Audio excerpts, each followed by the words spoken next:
Баршаңызға қайырлы күн достар. Бүгін сіздердің назарларыңызға дәл дүкендегідей осындай үлпілтек бәліштің рецептісімен бөлісетін боламын. Видеоны соңына дейін тамашалап, менімен бірге болыңыздар.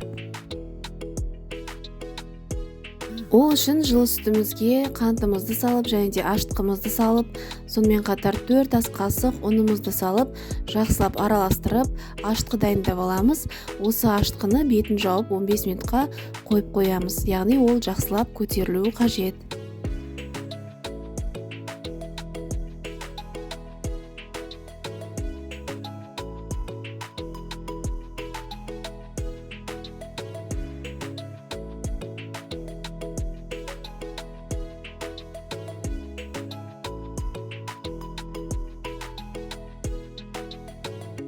Енді бөлек ыдысқа 1 дана жұмыртқаны және 2 ас қасық қантты салып жақсылап араластырып, үстіне ерітілген маргарин немесе сары майымызды қосып, бөлек қоспа дайындап аламыз.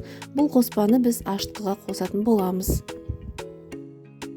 15 минут уақыт өткеннен кейін ашытқымызға шым-шым тұз қосып жақсылап араластырып аламыз. Кейін оған жұмыртқалы массамызды қосып, алдын ала електен өткізілген ұнымызды қосып, жұмсақ қамыр илейтін боламыз.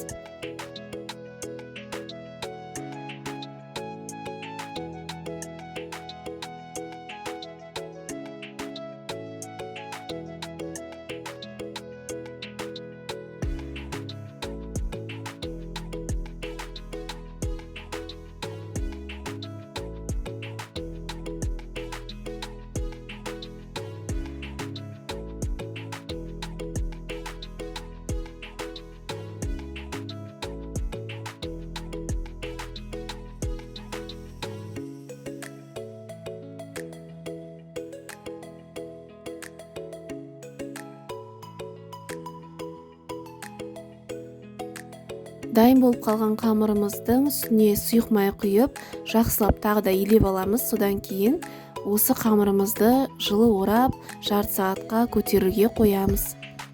Егер сізде маргарин немесе сары май болмаса, сұйық майдан 9 ас қасық қосып, бірден нанды илей беруге болады.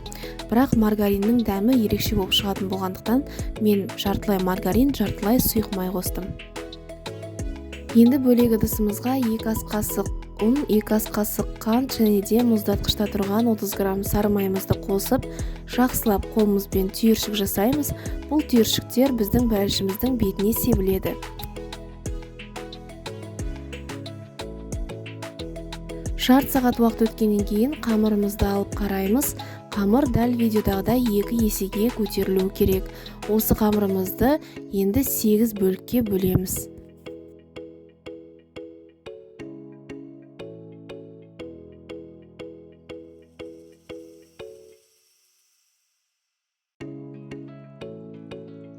Әр бөлікті домалақтап, тағы да қамырымыздың бетін жауып 15 минутқа тындырып қоямыз.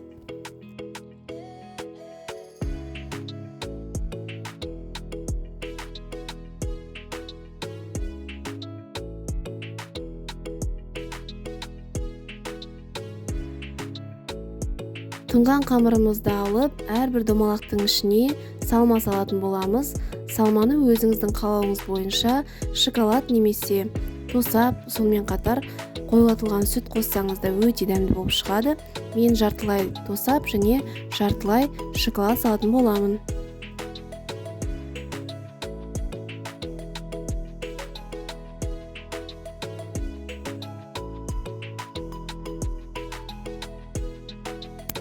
Барлық қамырымызды салмамен толтырып болғаннан кейін пергамент төселген табамызға домалақ формочка алып, сол формочканың ішіне осы домалақтың барлығын орналастырып шығамыз.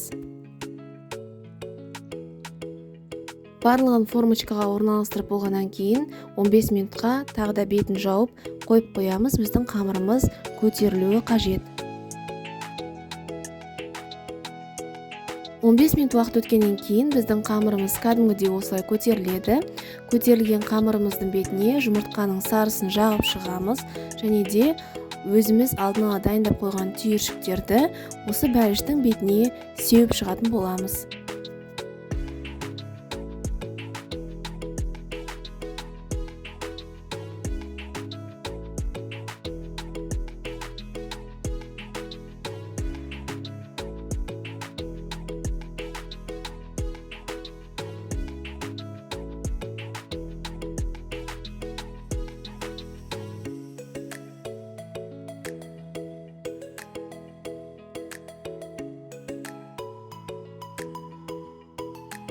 Дайын болған бәлішімізді қызып тұрған пеште 180 градуста 35-40 минут пісіріп алатын боламыз.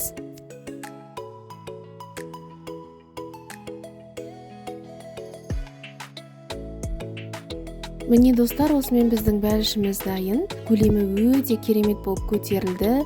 Видеода көрсетіліп тұрғандай өте үлпілдек, сондай нәзік бәліш болып шығады. Міндетті түрде дайындап көріңіздер. Сіздерге өте ұнайтынына сенімдімін. Видео ұнаған болса, міндетті түрде лайк басып, пікір қалдырыңыз, достарыңызбен бөлісе отырыңыз.